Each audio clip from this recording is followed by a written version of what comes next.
Huge news from Verve. The 30-day free trial is back. If you have not checked out Verve, now is the time to check it out. The link is down below. Plus, tons of new content, not just anime, but now there are new documentaries on there, as well as independent movies from Mubi and Curiosity Stream. Plus, offline viewing will be available. Watch all your favorite anime, subbed and dubbed, and tons more on Verve. The link is down below. Don't wait, get it now.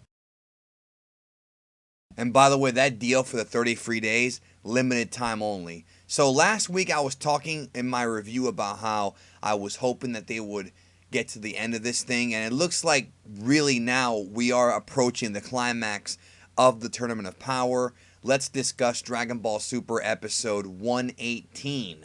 Kato Tsuruhineki, Keiko Uchu, which translates to Accelerated Tragedy, Vanishing Universes. And that really translates to somebody's got to go. We've been talking for the past few weeks about who's going to go.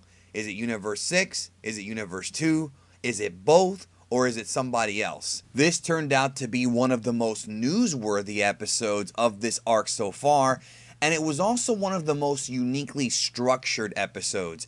The entire episode, I thought this was very interesting. The entire episode was pretty much two fights, and it was cut back and forth between the two fights.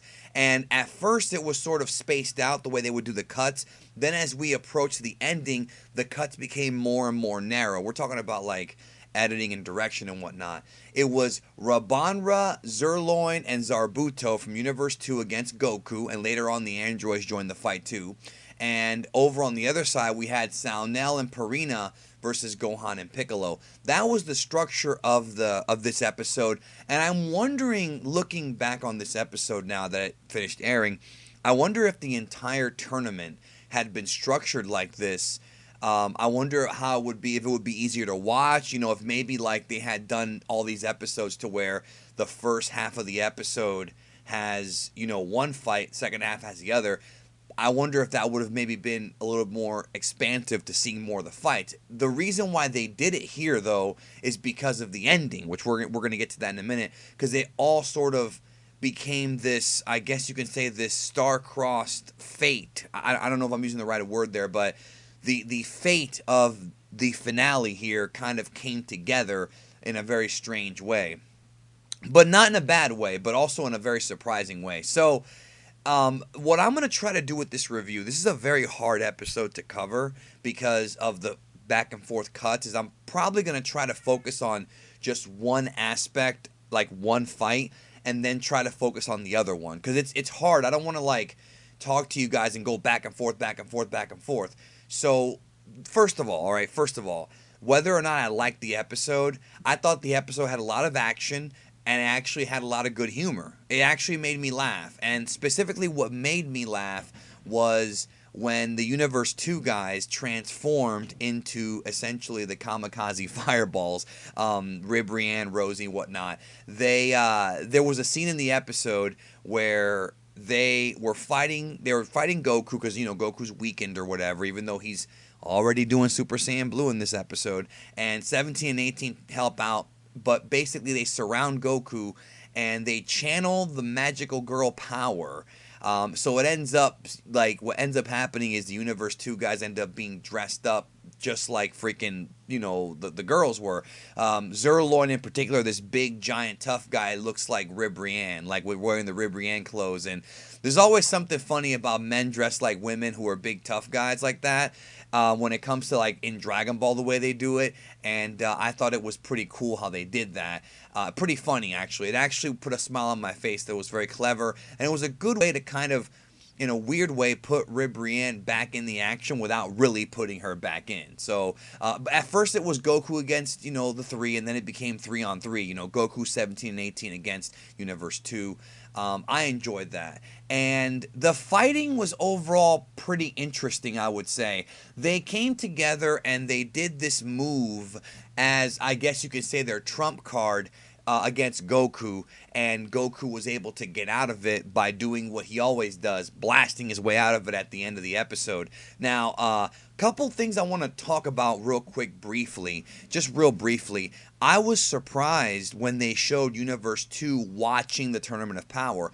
I was under the impression that, you know, nobody was watching this thing. I thought it was going to be a closed tournament only for the gods and that it was not being televised. But we found out in this episode that Universe 2 is watching this tournament. They had all of Universe 2 together. They were holding up these glow sticks. It was very like a rave party type of thing. Very interesting, the way it looked and whatnot. But it's also something where now I'm wondering, okay, wait a minute. Are there other universes watching it too? Because this is new information. We didn't know this. I didn't catch if they said there were other universes or if it was just Universe 2. I'm pretty sure Universe 7's not watching because they were told to keep everything a secret. But I wonder if Universe 4 and 3 and 11 are watching. You would assume that maybe 11 would watch because the Pride Troopers are such heroes over there that they want to cheer them on. But again, this is brand new information, and I was very surprised. So I guess Universe 2 has some kind of connection to the God Tube or something. I don't know. But pretty much the climax here in the Universe 2 story is the three guys come together. They create this giant thing called the Pretty Black Hole. It's a big black heart, and it traps Goku 17 and 18, and they can't get out of it. Goku can't even teleport out. So he goes blue, and he blasts a Kamehameha and hits the three guys. They get eliminated. That's at the end of the episode. At the same time, while all that's going on, there's another fight between Gohan and Piccolo against the Universe 6, the Universe 6 Namekian, Saunel and Pirina, and we find out at the beginning of the fight that Piccolo is sensing something different about these guys. It turns out that, well, we find out what actually happens, something very, very interesting that some people were prognosticating, and if you did prognosticate this, then you are a great prognosticator. We find out that Saunel and Pirina had fused with other Universe 6 Namekians, and that's why they were so strong. But they didn't fight earlier in the tournament because they were waiting for their power to stabilize. Now, if you predicted this, you are a great prognosticator, but there are still some unanswered questions because it didn't state that they fused with every Universe 6 Namekian. I didn't see that in the subs or in the translation that I saw. I didn't see that at all, but they fused with a lot of them. I'm presuming they fused with the warrior types, and this is actually a story. The concept of like a Namekian fusing with many Namekians is a story that I first saw in Dragon Ball Multiverse. So those of you out there who are fans of Dragon Ball Multiverse who think that Super copies Multiverse, well, you have another piece of evidence right here to suggest that. But I'm pretty sure that the Elders of Namek in Universe 6 did not fuse, probably to preserve the Dragon Balls, if the Universe 6 Namekian Dragon Balls work the same way as the Earth ones. But I presume that they fuse with most of the fighter types, which is why they're so strong. So you know what?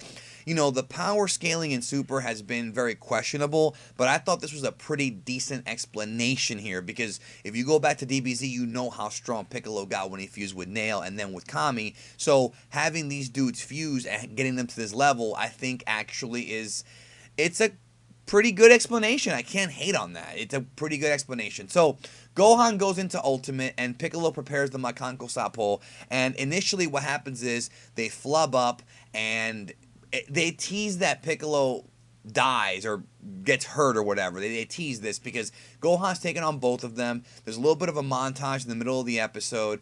Piccolo fires the Makanko Sapo, which is the special beam cannon, by the way, through Pirina's stomach, and then Pirina fires a mouth blast back at him.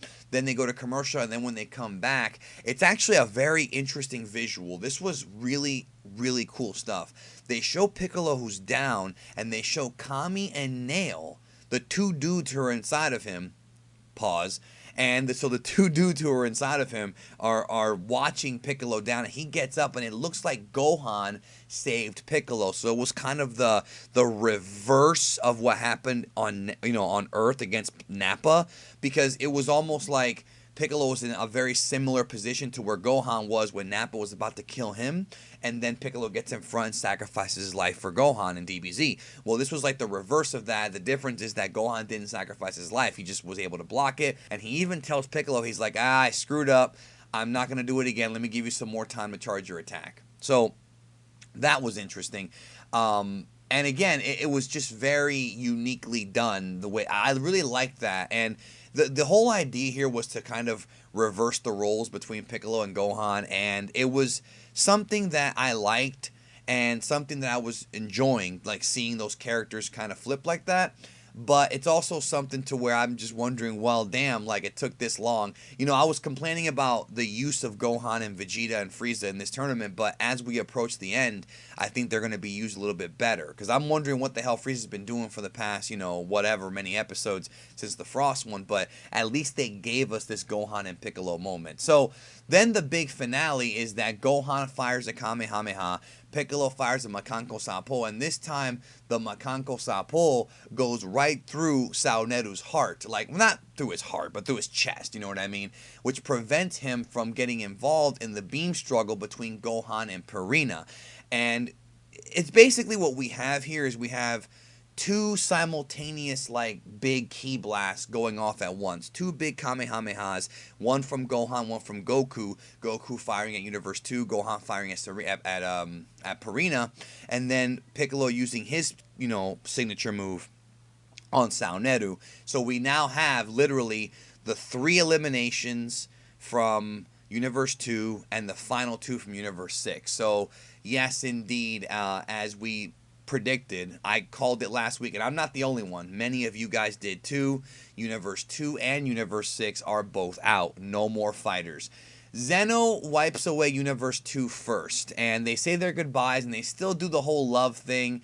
And even Hales and even the Kaioshin talk about how they still show love even though they lost. And it was kind of sad. They played this sad music, and it was like, I know a lot of folks were happy to see Brienne get erased, but it was just kind of like, come on, or Brienne de Chateau.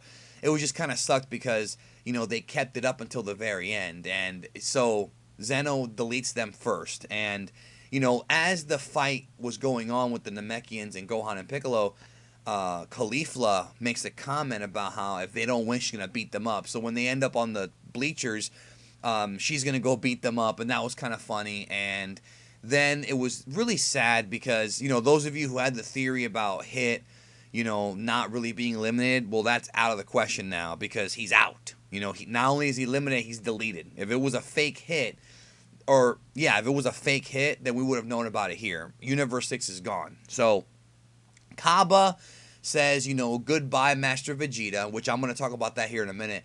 And then they have a really sad moment where we see Kaba and Hit vanish. We see everybody else vanish. They are deleted by Zeno. They show Champa. He's like the last one left. And he looks at Beerus. Beerus looks at him. He makes a funny face and then vanishes.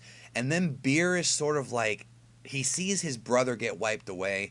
And he's sort of just standing there like, not really, like it was almost like he was in a daze. And I'm thinking what's happening here is no matter what Beerus may say, I don't think he's fully grasped what just happened. It's like when a tragedy happens in your life, if you lose a loved one, if you lose a pet, if you get cheated on or divorced or whatever, something really bad happens to you, sometimes it doesn't hit you right away, right? I know y'all feel me on this one. It doesn't hit you right away, and I think that's what Beerus was going through. Meanwhile, Vegeta was not happy because he did promise Kaba he would wish them back. And he actually tells Kato Pelsa, hey, come at me. I'm not in a good mood, which I thought was cool.